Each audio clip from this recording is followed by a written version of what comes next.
Chapter 1, Warfronts. The year was 2066.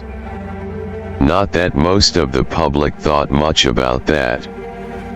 The decade had already blurred under the weight of 100 quiet betrayals, misread headlines, and broken treaties. But behind sealed boardroom doors in cities that still pretended to be invincible, Washington, Boston, Philadelphia, even the crumbling outer rings of Baltimore, everyone knew what was coming. The war with China had started months ago, quietly at first. Skirmishes in Anchorage, trade sanctions, cyber interference that made the stock exchange tick irregular like a dying heart. But none of that mattered, not to the ones at the top. Because for them, the future had already been written, inked into defense contracts and classified vault schematics. Vault Tech had the biggest slice of that future. Bigger even than Poseidon Energy or Robco. Their clean white boardroom in DC overlooked the Potomac, though the water was already too brackish to shimmer like it used to. Inside that room, the suits watched old satellite feeds of Beijing troop movements and drafted another 10,000-page proposal for civil stabilization and survivability shelters. Another way to say, underground bunkers for the ones we want to keep alive. In that same room, a glass pitcher of water sat untouched. It always did. Vault Tech's executive liaison, a woman named Dr. Evangeline Marr, had long since stopped drinking water from open air. Not since the chemical snowstorms out west. She stood now at the window, watching the bridges sway in winter wind, her mind on prototype Vault 74, already breaking ground somewhere in Allegheny. That one was meant to house artists and writers. A test. What would a society look like with no soldiers? No leaders? Behind her, the men in suits argued over cost projections. Project Safe House was already billions over budget. And none of them cared. Because none of them expected to be here when it all ended. Across the coast, other pieces moved. In a Camden warehouse lit by failing fluorescents, a Robco engineer named Luis Kane pulled the plastic sheeting off an early prototype of the civilian Mr. Handy line. The design was still too sharp, too segmented. The rounded voice modules hadn't been installed yet. Kane had a box of voice chips on the table beside him, one marked Domestic V72.0. He picked it up, turning it in his hand like it might answer for the shape of the world. They're gonna use these to clean up blood, not kitchens, he muttered. His partner, an ex-Repkin dropout named Hollis, didn't look up. That's not our problem. Maybe it should be. Then go to Canada. Volunteer. Kane didn't say anything more. Outside, the wind howled through the chain link. Somewhere far off, a siren wailed. Not the war kind. The everyday kind. For now. By spring of '67, things escalated. American troops moved deeper into Alaska. The front lines turned cold and permanent. Vault Tech's DC office expanded, leasing new space beneath old metro lines, testing air filtration systems and geothermal layouts in complete silence. Dr. Marr met with Army brass weekly, her expression unreadable. She didn't ask for timelines anymore. She knew what everyone else was pretending not to know. The bombs weren't years away. Not anymore. And somewhere, miles south in an unremarkable corner of East Pennsylvania, a boy was born to a family who still believed in the future. They named him Bradley. Not that it mattered yet. Not that anyone outside that family knew what kind of blood he carried, or how far it would echo. Because this was still the time before the rose bloomed. Still the time before cities died, and tunnels sang with old ghosts. Still the time before the wasteland. But it was coming. Everyone who mattered already knew. West Tech's Virginia facility was already 23 months behind schedule. Officially, it was a materials testing range buried into the side of a coal-reclaimed mountain near Roanoke. But the parking lot out front told the real story. Black SUVs with no tags. Paladin-grade security contractors, ex-enclave ghosts mostly, their left sleeves rolled to reveal thick burn scars and ink serial codes long since classified. And deep within that hardened shell of concrete and steel, FEV was waking up. Forced evolutionary virus.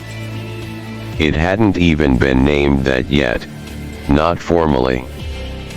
Inside the West Tech R&D logs, it was just Project Alpha Delta Victor. A speculative countermeasure. A contingency against the looming Chinese bioweapons program that DC intelligence claimed was already in human trials. West Tech, ever the patriot with its hand wide open for federal dollars, took the contract without hesitation. The initial goal was clear: create a viral compound that could adapt human physiology to survive the battlefield of tomorrow. Radiation, biological agents, harsh environments. The virus would make humans better, stronger, faster, harder to kill. What the scientists didn't mention on the quarterly briefings, what they wouldn't even whisper near microphones, was that most of the test subjects weren't surviving at all. And the ones who did weren't staying human. Not exactly. One of the researchers, Dr. Henry Niven, started keeping a private log. He didn't trust the internal archive anymore. It had already been adjusted twice. Log entry 034. Subject 12A no longer responds to verbal cues. Height has increased by 18%. Muscle mass nearly doubled. Pupils unresponsive. Subject can break reinforced restraints with minimal effort.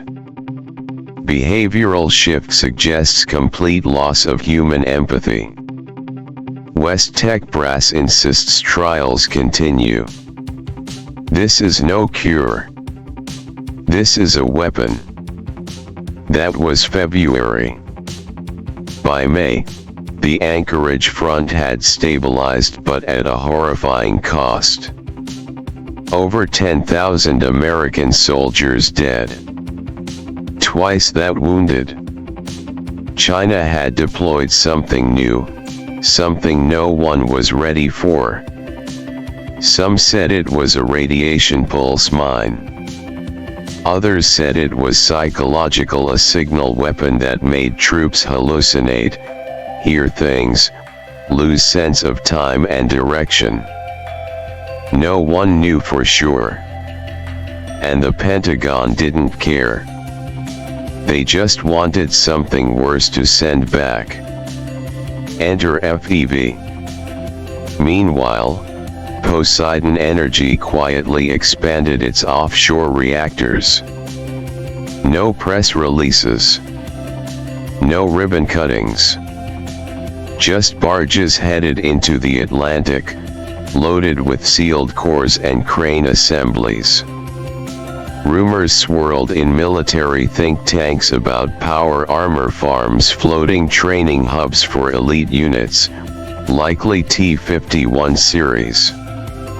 Vault Tech, sensing a shift in federal funding, doubled down on social experimentation vault designs.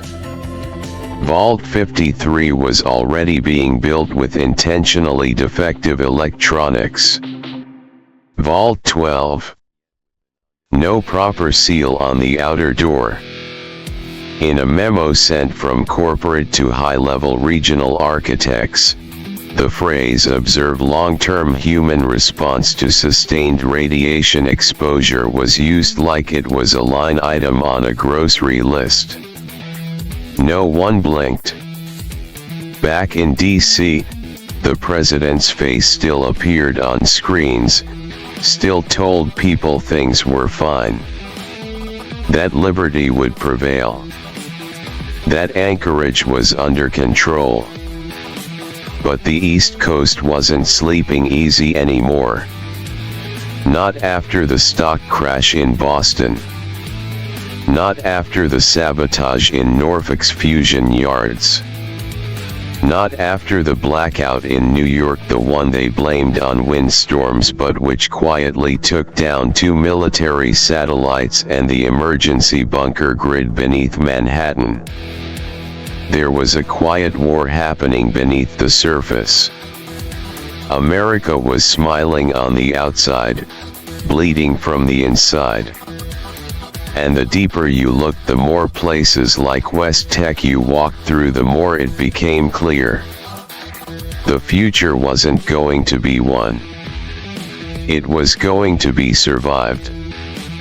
By late 2068, the word nuclear had become something else. It wasn't science anymore. Wasn't engineering. It was prophecy. And it was leaking. Not from politicians, not yet, but from whispers inside defense symposiums, from off-the-record warnings between generals, from contractors who'd seen just enough of the wrong file before their clearance was revoked. The war in Alaska wasn't going well. China had dug in with subterranean bunkers built into the permafrost, deploying biologically engineered troops that no longer looked like people. America responded with aggression, power armor deployments, orbital weapons testing, and increasingly, FEV prototypes that never made the news. But even so, troop morale was cratering. Supply chains were cracking. And behind all that chaos, something else began to stir. The Enclave. It had started, years earlier, as little more than a think tank. A continuity council made up of ex-cabinet officials, shadow-drenched CEOs, retired generals, and billionaire industrialists with ties to DARPA, West Tech, and Vault Tech. They met behind closed doors in hotels that no longer appeared on maps. Back then, they didn't even call themselves the Enclave. They called it the Strategy. The strategy's goal was singular: if America fell, how do you keep the idea of it alive? Not the people. The idea. By 2069, The strategy had taken root in the minds of an alarming number of high-ranking government officials, especially those stationed overseas.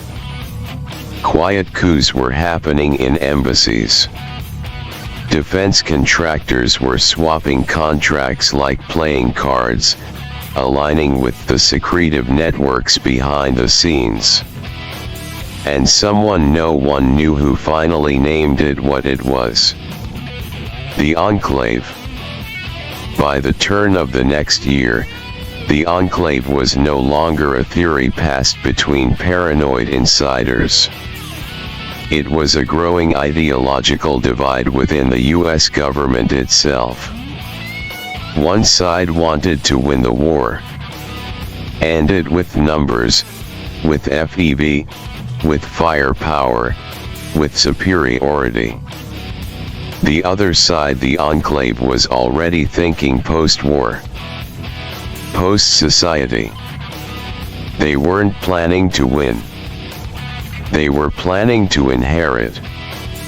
In a sub-basement of a retired Air Force base in Delaware, a transmission was recorded by a technician working third shift. He logged it and buried it like instructed, but he made a copy for himself. It came from somewhere in orbit. Unknown satellite.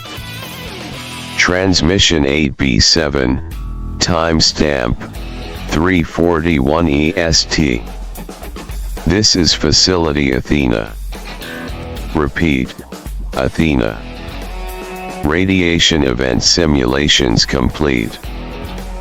43% variance in urban impact modeling.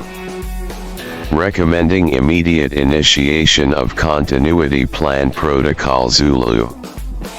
All U.S. continuity assets are go. Enclave standing by. The tech never came back to work after he heard that. In Washington, fractures formed between agencies. State and defense were no longer aligned. Half of the National Security Council was rumored to be meeting in secret with Poseidon officials, while the other half was demanding criminal inquiries into Vault-Tech's sociological testing logs. Congress, now effectively neutered, tried to hold hearings on FEV testing in rural Colorado, but the lead witness vanished en route to testify. His family said he went out for groceries and never came back. And now, in smoky rooms behind the White House, somewhere between strategy meetings and evening briefings, nuclear options started creeping back into the conversation. Not publicly. Not yet. But someone wrote a memo. And someone else signed off. And somewhere, buried in the ruins of a long-deleted press embargo from Poseidon Energy, were the words: in the event of a projected defeat or irreversible economic collapse, all sanctioned executive powers are authorized to preserve the Republic through strategic fire cleansing. They didn't say nukes. They didn't have to. The Enclave knew. And the ones who didn't, they'd find out when it was already too late. America hadn't fallen yet. Not officially. But the soul of the country, its vision, its promise, was now divided cleanly in two. One half still believed in tomorrow. The other was preparing to rebuild from the ashes. Television still smiled. The news anchors wore sharp suits, spoke in clean tones. They said the word victory 10 times more than Alaska. They said unity louder than shortages. And every other ad between evening broadcasts was a war bond pitch, a Vault-Tech enrollment reminder, or some new Poseidon energy campaign showing smiling white families drinking cold Nuka-Cola next to a fusion-powered home reactor.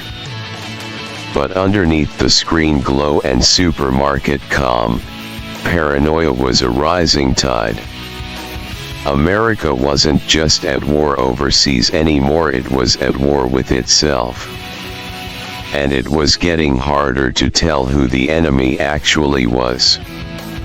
By 2070, the Department of Homeland Security had rebranded. Officially, it was now the American Protection Initiative. API agents operated without jurisdictional limits, conducting civilian interviews, worksite sweeps, and loyalty audits in schools, vault construction sites, and even churches. People weren't being arrested. Not often.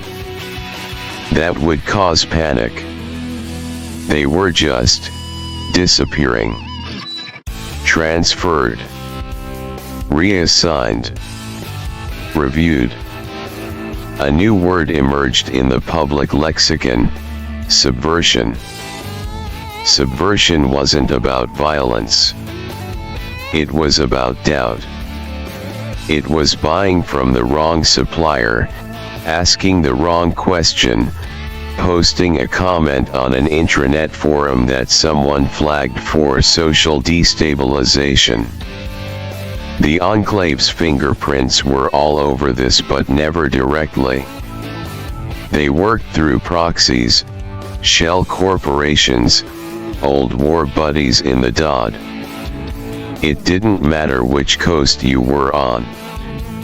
Someone was always watching. Spies were everywhere. Some wore military uniforms. Some wore Vault-Tec maintenance jumpsuits. Some posed as city workers repairing sewer lines outside government buildings. But beneath those manholes were fiber cables rerouted to data intercept hubs, tech that was 10 years ahead of what the public thought existed. Even high schools weren't exempt. Defense recruiters and Enclave-affiliated counselors started showing up at career fairs. Strategic Potential Index aptitude tests were being administered to kids as young as 12. Students who scored high got invites to government-sponsored youth leadership summits.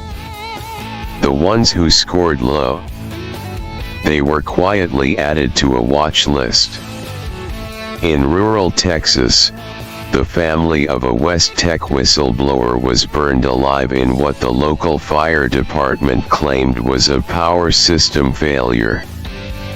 3 towns over, a small militia group known as the Freedom Sons posted intercepted Vault-Tec documents to an underground forum. Within 6 hours, every node on the server was traced and eliminated. A week later, their compound was gone. Flattened. The official report blamed a gas leak explosion. No bodies were found. The propaganda machine was shifting into overdrive. Vault-Tec released a short film, Tomorrow's America, today. Played before every movie screening nationwide. It showed animated characters hiding under mushroom clouds while patriotic music swelled. Remember, the cartoon mascot chirped, "Safety is a vault away."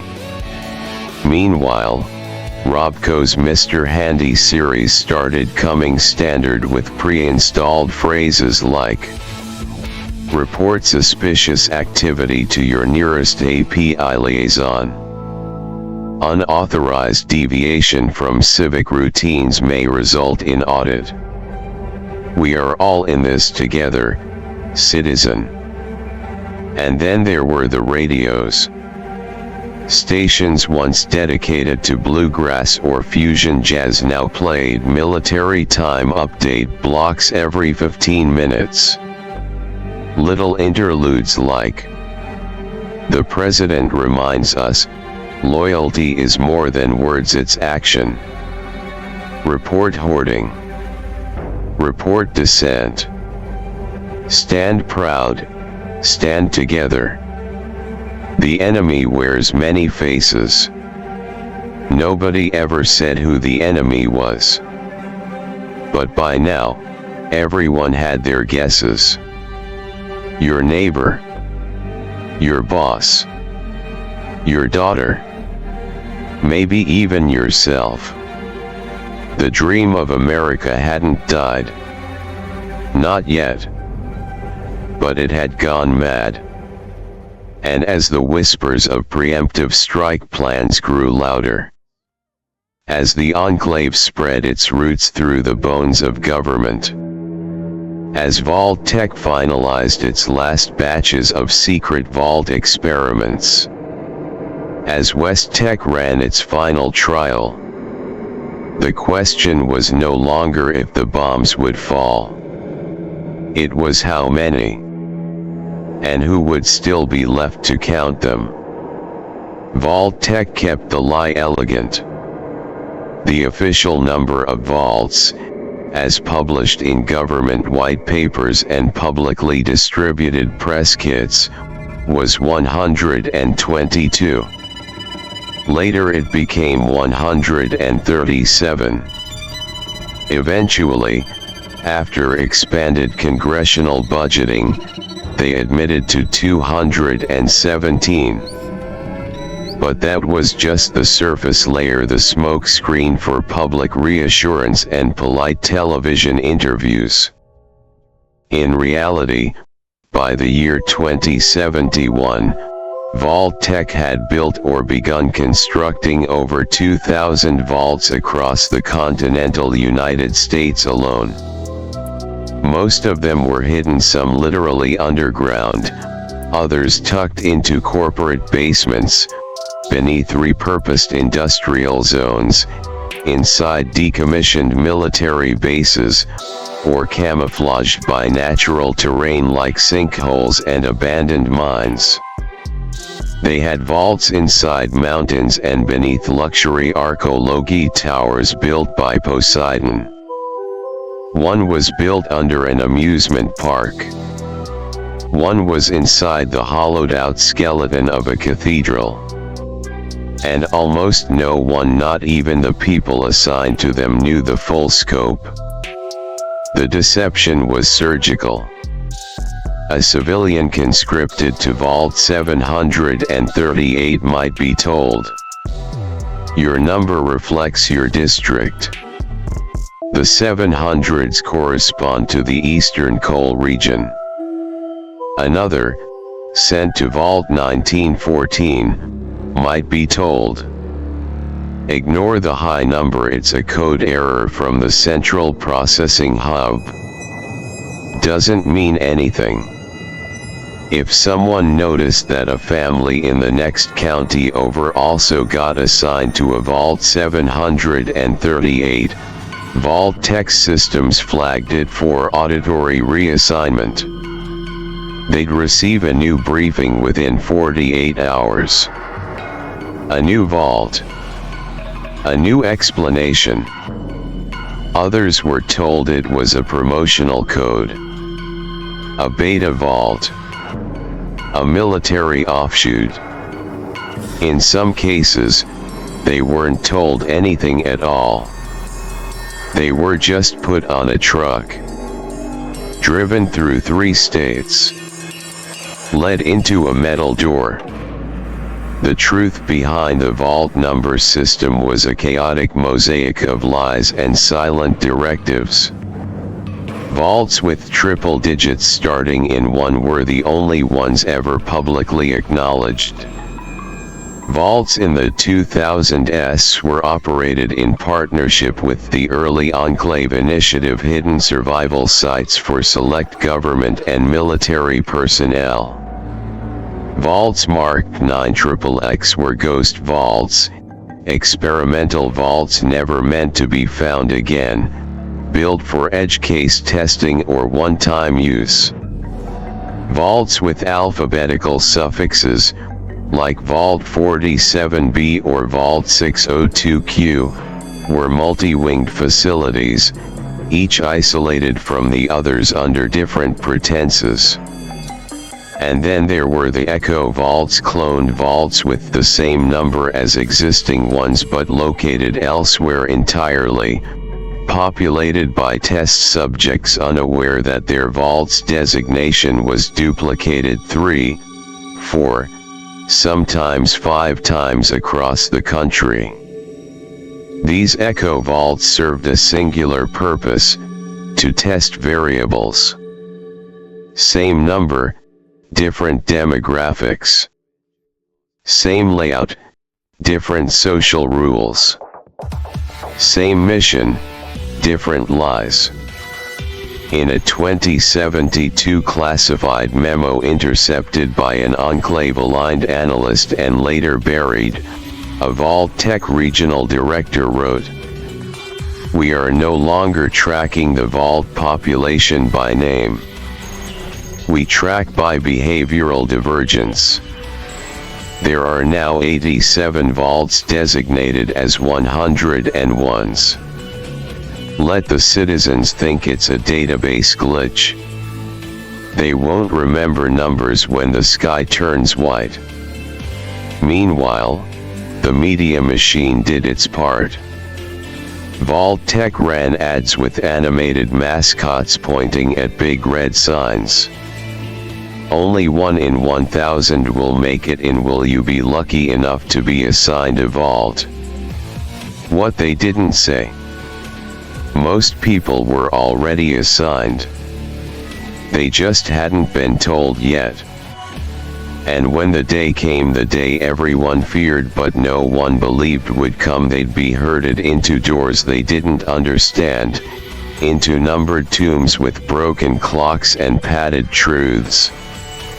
And all across America, across thousands of miles and thousands of lies, the vault doors would close. Not to save them, but to watch them.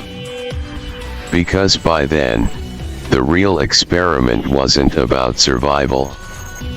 It was about what came next. The cruelest part wasn't that they lied. It was that they chose who to lie to. The Enclave, now no longer a theory but a metastasized organ deep in the gut of the US government, had wormed its way into every level of Vault Tech's topography. Most of the public still saw Vault Tech as a plucky private sector company saving humanity from extinction. But inside their deepest logs, sealed under biometric encryption and buried in Continuity Directive Level 5, the truth was written in stone. Control vaults are necessary. Not for comparison. Not for mercy. But to preserve the original sample. To measure the extent of degradation. That was it. The control vaults weren't there to protect people. They were there to watch people. To see what happened to humanity without chemical sterilants in the water. Without engineered panic events. Without food rationing algorithms that created artificial scarcity. Without injected madness. They were the baseline, the clean petri dish against which all the twisted horrors could be compared. Vault 8. Vault 76. Vault 101, at least one of them. And a few others never publicly confirmed. These were the unbroken ones. Not safe. Not good. But normal. Humane. Controlled. And everywhere else? The rest of the vaults, the overwhelming majority, were elaborate mazes of cruelty, set loose under the Enclave's sterile gaze. Some vaults were flooded with mind-altering neurotoxins through the ventilation system within the first 48 hours. Others were told that outside the vault was already lost when it wasn't. For years, they remained locked inside while the world outside remained untouched. One vault had every light engineered to fail after 30 days. Another was stocked with cloned meat that the inhabitants were never told was grown from human DNA. Vault 53's mechanical systems were designed to always fail, just enough to cause discomfort but never enough to force repair. Vault 27 was overcrowded on purpose. Vault 11 ran on the sacrifice of one citizen per year. Vault 106 introduced psychoactive drugs into the air supply with no schedule. Vault 87 was for the FEV. And above it all, the Enclave watched. With satellite pings. With fiber taps buried in vault infrastructure. With AI monitoring programs trained to catalog voice pitch changes, stress levels, sleep patterns, moral drift. A recovered document incl.projctral.exe/log_700888 contained the following. We are not testing for survival. We are testing for pliability. Can you break a man so badly that he doesn't even know he's broken? That he defends the machine that's devouring him? That's what we're measuring. The clean vaults exist so we have something left if all the others fail. But between you and me, I want to see how many don't. Signed, Deputy Director R. Klein, Enclave Operational Group 9. And when the bombs finally did fall, when mushroom clouds painted the horizon with blood orange death, when cities vanished under their own shadows, when the sirens wailed and the panic spilled into streets and highways and blood-soaked riot lines, the vault doors closed. Some sealed with ceremony and calm, others under gunfire and screams.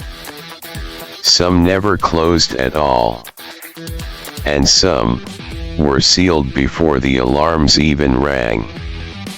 In the days that followed, Enclave black sites lit up like fireflies across the continent. Deep beneath oil rigs, inside Arctic labs, aboard isolated orbital stations, they began to sift through the data.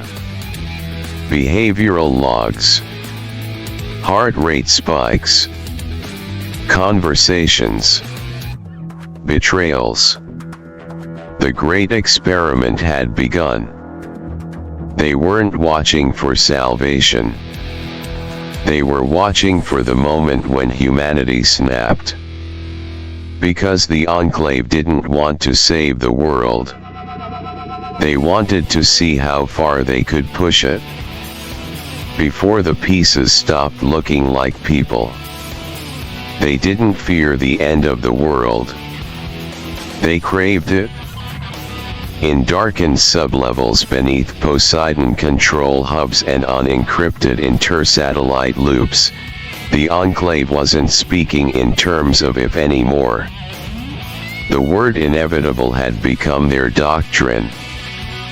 But even that wasn't enough. They weren't just waiting for the bombs. They were positioning them. Because in the secret rooms where the American experiment had been turned inside out, where the flag still hung on the wall, but only as a symbol of inheritance, not unity. They had already moved past hope, past preservation. They weren't here to survive the collapse. They were here to rule what came after. In a classified tape recovered from a West Coast bunker long after the bombs had fallen, an Enclave commander's voice is heard through a grainy haze. What comes next is not ruin. It's order. Not chaos, but correction. Every vault is a seed. Every lie is a scalpel. We're not watching the world die. We're watching it become ours. They had failed to control the people, so they controlled the narrative. Then the systems. Then the machines. Then the fall itself. And when they couldn't predict how humanity would behave, they didn't wait to find out. They created thousands of vaults just to see how much pressure it would take to turn love into fear, order into madness, community into cannibalism.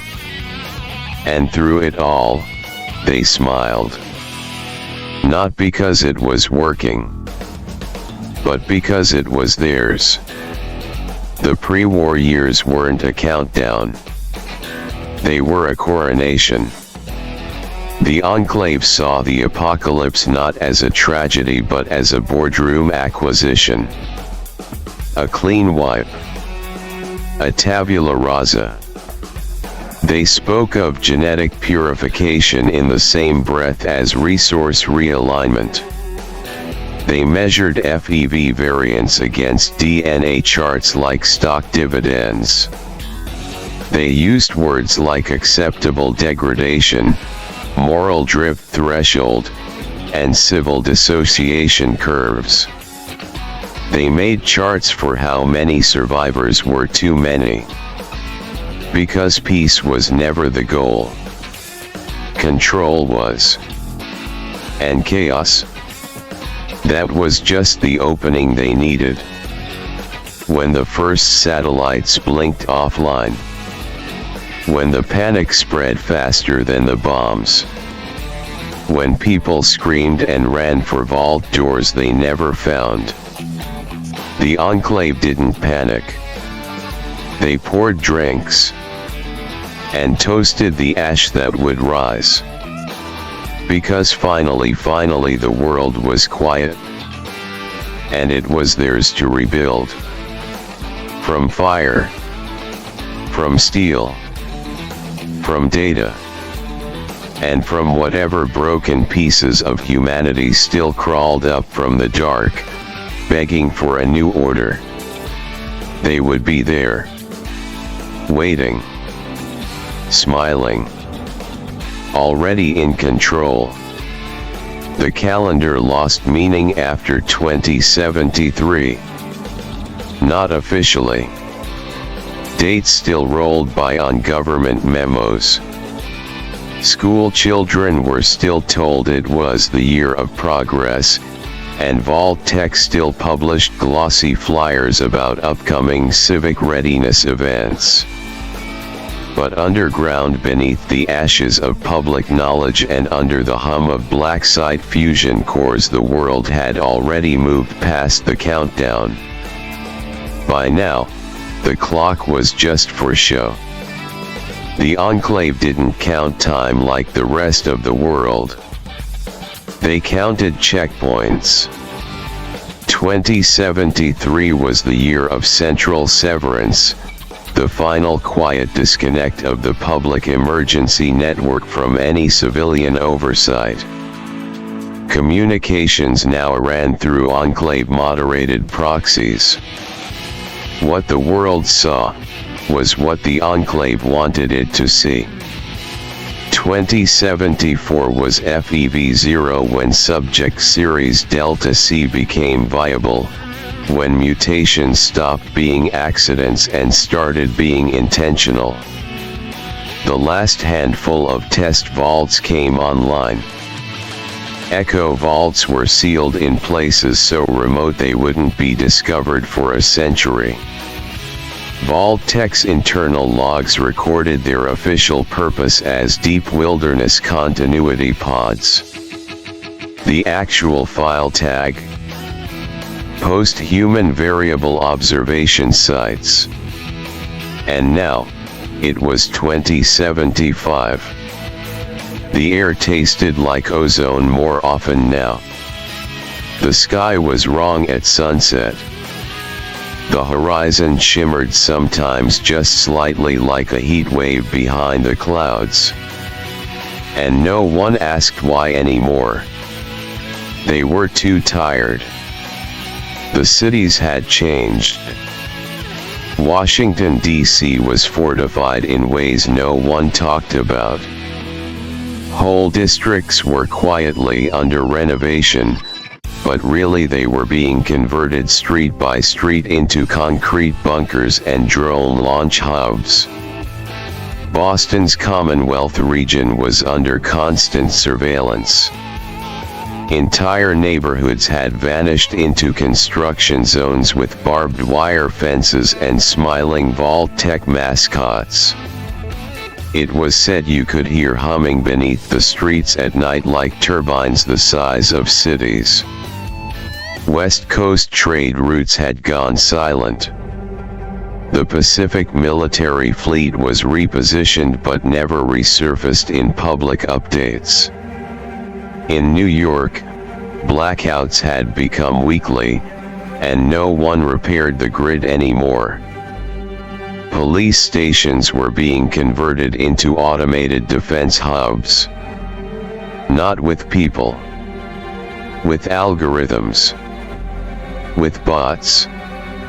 And in the heartland, farms were either abandoned or burning. The Enclave had everything it needed now. Power. Personnel. Purity protocols. They'd stockpiled food reserves that would outlast time itself. They had Vault-Tec's master vault map, the real one, not the one anyone in Congress had ever seen. They had a fleet of black fusion rigs off the coast, mobile refineries hidden under fake shipping manifests. They had orbital weapons platforms disguised as debris mitigation satellites. And they had a plan. It was called Project Legacy Ember. It didn't involve defense. It involved detonation. Not by America's enemies, but by its saviors. The Enclave would ignite the world. They just needed the right moment. A final flashpoint. A last straw. A convenient atrocity. And in the background, the propaganda continued to hum. Buy bonds. Report dissent. Trust in the vaults. We are the future. No one knew they were listening to their own eulogies. And now it was 2075. 2 years from the fire. 2 years from the silence. 2 years from the day when the clocks would stop. And the vault doors would close. And the last lie would be told. And above it all, deep in the cold steel of a mountain that didn't appear on any map, an Enclave technician looked over the final satellite alignment logs. He smiled. We're ahead of schedule. And in a voice that echoed down into the dark. Begin countdown to ascension. October 23, 2077. A date etched into the marrow of the earth itself. Not whispered. Not shouted. Just detonated. It didn't begin with a warning. There was no speech. No flash of diplomatic breakdown. No televised ultimatum. It began with silence. And then, the world screamed. 7:53 a.m. Eastern Standard Time. Vault-Tec HQ issued the final activation code to all vaults. Not just the ones on the books. The real map lit up like a slow burn constellation. From New York to San Bernardino, from Detroit to Atlanta, hundreds of hidden facilities received the same ping. Lock. Seal. Observe. The time for experimentation was over. Now it was time to record the aftermath. 8:11 a.m. EST. A Poseidon satellite identified multiple heat signatures breaching the upper atmosphere. Initial assumption, failed re-entry. Reality, it was delivery. China. Maybe. Maybe not. Some of the Enclave insiders wondered if they launched first just to make sure no one beat them to it. It didn't matter. By then, it was happening everywhere. 8:30 a.m. EST. Boston was already fire. DC was gone. Rural communities outside Pittsfield saw the sky open like an eye. They called it God. They called it judgment. The light was so bright it burned shadows into bones. Within 35 minutes, over 2 billion lives were gone. And the rest were being catalogued. Across the Vault network, final social triggers were activated. In Vault 47, the air pressure was dropped. Half the inhabitants died before realizing it wasn't a system failure. In Vault 1892, experimental neuroweave implants began broadcasting hallucinations designed to simulate the resurrection of national pride. In Vault Echo 101A, nothing changed. It had already eaten itself. And the control vaults, they went quiet. No celebration. No horror. Just the quiet realization that they were now the baseline. The final test was underway. From orbit, Earth looked like a dying ember. Oceans boiled in places. The Mississippi bled black from oil refineries shattered by shock waves. California cracked open. Ash clouds circled the globe. And the stars above watched as civilization turned to glass and flame. The Great War lasted 2 hours and 11 minutes. There would be no surrender. No peace treaty. No reconstruction. There would only be the after. And deep beneath Cheyenne Mountain, an Enclave officer entered the final log before power conservation protocols kicked in. Phase 1 complete. Humanity has been broken. Now, let's see what rises. The world was over. The clock had stopped. The door had closed. And in the darkness, humanity waited. Buried. Fragmented. Watched. Measured. Mutating. The age of man had ended. Now came the age of what was left.